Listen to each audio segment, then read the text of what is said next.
श्री शिवाय नमस्तुभ्यम। हर हर महादेव, जय भोलेनाथ। स्वागत है आप सभी का आपके अपने चैनल ज्ञान अर्थ में। आप सभी का दिन शुभ और मंगलमय हो। श्रोताओं, आज आप रसपान करेंगे शिव महापुराण के 12वें अध्याय का मोक्षदायक पुण्य क्षेत्रों का वर्णन। सूत जी बोले, हे विद्वान और बुद्धिमान महर्षियों, मैं मोक्ष देने वाले शिव क्षेत्रों का वर्णन कर रहा हूँ। पर्वत, वन और काननों सहित इस पृथ्वी का विस्तार 25 करोड़ योजन है। भगवान शिव की इच्छा से पृथ्वी ने सभी को धारण किया है। भगवान शिव ने भूतल पर विभिन्न स्थानों पर वहां के प्राणियों को मोक्ष देने के लिए शिव क्षेत्र का निर्माण किया है। कुछ क्षेत्रों को देवताओं और ऋषियों ने अपना निवास स्थान बना लिया है, इसलिए उसमें तीर्थत्व प्रकट हो गया है। बहुत से तीर्थ ऐसे हैं जो स्वयं प्रकट हुए हैं। तीर्थ क्षेत्र में जाने पर मनुष्य को सदा स्नान, दान और जाप करना चाहिए, अन्यथा मनुष्य रोग, गरीबी तथा मुक्ता आदि दोषों का भागी हो जाता है। जो मनुष्य अपने देश में मृत्यु को प्राप्त होता है, वह इस पुण्य के फल से दोबारा मनुष्य योनि प्राप्त करता है, परंतु पापी मनुष्य दुर्गति को ही प्राप्त करता है। हे ब्राह्मणों, पुण्य क्षेत्र में किया गया पाप कर्म अधिक दृढ़ हो जाता है, अतः पुण्य क्षेत्र में निवास करते समय पाप कर्म करने से बचना चाहिए। सिंधु और सतलुज नदी के तट पर बहुत से पुण्य क्षेत्र हैं। सरस्वती नदी परम पवित्र और 60 मुख वाली है, अर्थात उसकी 60 धाराएं हैं। इन धाराओं के तट पर निवास करने से परम पद की प्राप्ति होती है। हिमालय से निकली पुण्य सलीला गंगा 100 मुख वाली नदी है। इसके तट पर काशी, प्रयाग आदि पुण्य क्षेत्र हैं। मकर राशि में सूर्य होने पर गंगा की तटभूमि अधिक प्रशस्त एवं पुण्यदायक हो जाती है। सोनभद्र नदी की 10 धाराएं हैं। बृहस्पति के मकर राशि में आने पर यह अत्यंत पवित्र तथा अभीष्ट फल देने वाली है। इस समय यहाँ स्नान और उपवास करने से विनायक पद की प्राप्ति होती है। पुण्य सलीला महानदी नर्मदा के 24 मुख हैं। इसमें से स्नान करके तट पर निवास करने से मनुष्य को वैष्णव पद की प्राप्ति होती है। तमसा के 12 तथा रेवा के 10 मुख हैं। परम पुण्यमयी गोदावरी के 21 मुख हैं। यह ब्रह्म हत्या तथा गौवध पाप का नाश करने वाली एवं रुद्रलोक देने वाली है। कृष्णवेणी नदी समस्त पापों का नाश करने वाली है। इसके 18 मुख हैं तथा यह गुण विष्णु लोक प्रदान करने वाली है। तुंगभद्रा 10 मुखी है एवं ब्रह्मलोक देने वाली है। सुवर्ण मुखरी के 9 मुख हैं। ब्रह्मलोक से लौटे जीव इसी नदी के तट पर जन्म लेते हैं। सरस्वती नदी, पंपा सरोवर, कन्याकुमारी, अंतरीप तथा शुभ कारक श्वेत नदी सभी पुण्य क्षेत्र हैं। इनके तट पर निवास करने से इंद्रलोक की प्राप्ति होती है। महानदी कावेरी परम पुण्यमयी है। इसके 27 मुख हैं। यह संपूर्ण अभिष्ट वस्तु को देने वाली है। इसके तट ब्रह्मा विष्णु का पद देने वाले हैं।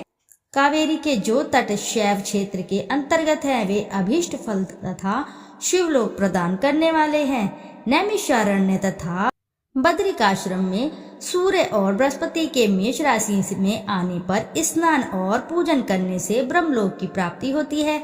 सिंह और कर्क राशि में सूर्य की संक्रांति होने पर सिंधु नदी में किया स्नान तथा केदार तीर्थ के जल का पान एवं स्नान ज्ञानदायक माना जाता है।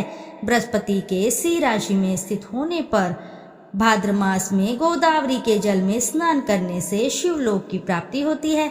ऐसा स्वयं भगवान शिव ने कहा था। सूर्य और बृहस्पति के कन्या राशि में स्थित होने पर यमुना और सोनभद्र में स्नान से धर्मराज और गणेश लोक में महान भोग की प्राप्ति होती है। ऐसी महर्षियों की मान्यता है। सूर्य और बृहस्पति के तुला राशि में होने पर कावेरी नदी में स्नान करने से भगवान विष्णु के वचनों की महिमा से अभिष्ट फल की प्राप्ति होती है। माघ माह में सूर्य और बृहस्पति के वृश्चिक राशि में आने पर नर्मदा में स्नान करने से विष्णु पद की प्राप्ति होती है। सूर्य और बृहस्पति के धनु राशि में होने पर सुवर्णमुखी नदी में किया गया स्नान शिवलोक प्रदान करने वाला है। मकर राशि में सूर्य और बृहस्पति के माघ मास में होने पर गंगा जी में किया गया स्नान शिवलोक प्रदान कराने वाले हैं। शिवलोक के पश्चात ब्रह्मा और विष्णु के स्थानों में सुख भोग कर अंत में मनुष्य को ज्ञान की प्राप्ति होती है।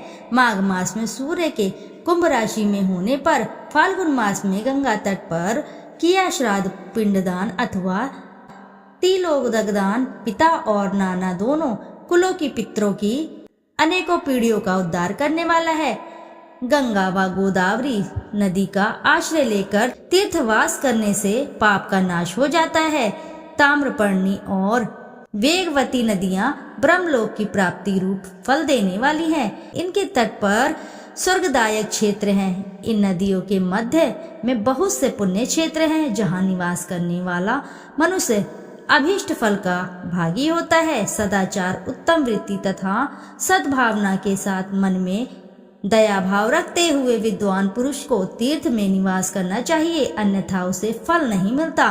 पुण्य क्षेत्र में जीवन बिताने का निश्चय करने पर तथा वास करने पर पहले का सारा पाप तत्काल नष्ट हो जाएगा, क्योंकि पुण्य को ऐश्वर्यदायक कहा जाता है।